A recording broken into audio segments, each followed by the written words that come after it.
वणी येथील भाजपच्या माजी आमदाराचा दबाव. राष्ट्रवादी शरद पवार उमेदवार माया ढोरके यांचा धक्कादायक आरोप. नामांकन मागे घेण्यासाठी फोनवरून तगादा. वणी नगर परिषद निवडणुकीत प्रभाग क्रमांक 14 क मध्ये राजकीय वातावरण तापले असून राष्ट्रवादी काँग्रेस पार्टी शरदचंद्र पवार गटाच्या अधिकृत उमेदवार माया मारुती ढोरके यांनी थेट भाजपच्या माजी आमदार बोदकुरवार यांच्यावर दबाव टाकल्याचा गंभीर आरोप केला आहे.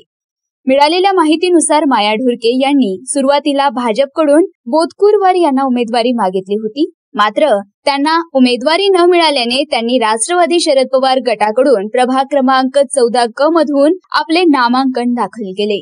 या प्रभागात केवळ 3च उमेदवार रिंगणात असल्याने व मायाताई यांचे जबरदस्त प्रभुत्व असल्याने निवडणुकीला वेगळेच समीकरण निर्माण झाले आहे. ढोरके म्हणाल्या की मी एक माजी नगरसेविका असून आता राष्ट्रवादीची अधिकृत उमेदवार म्हणून अर्ज दाखल केला असून कोणत्याही दबावाला बळी पडणार नाही. माजी आमदारांनी केलेला हा प्रयत्न निवडणूक प्रक्रियेवर परिणाम करणार आहे. त्यांच्या या खुलाशामुळे वणी शहरात मोठी राजकीय खळबळ उडाली आहे. राष्ट्रवादी शरद पवार गटात या प्रकरणामुळे तीव्र नाराजी असून पक्षाकडूनही या घटनेची गंभीर दखल घेण्यात येण्याची शक्यता आहे.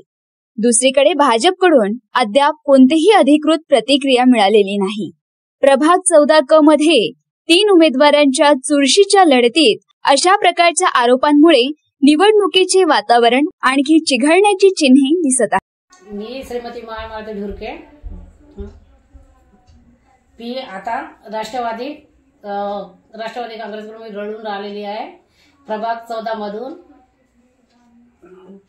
मधून मी लढत आहे आणि मला माझे आमदार साहेब असे त्यांचा फोन आला की हाय की तुम्ही विड्रॉल घ्या, पण मला लढायचं, मला हार मानायचं नाही.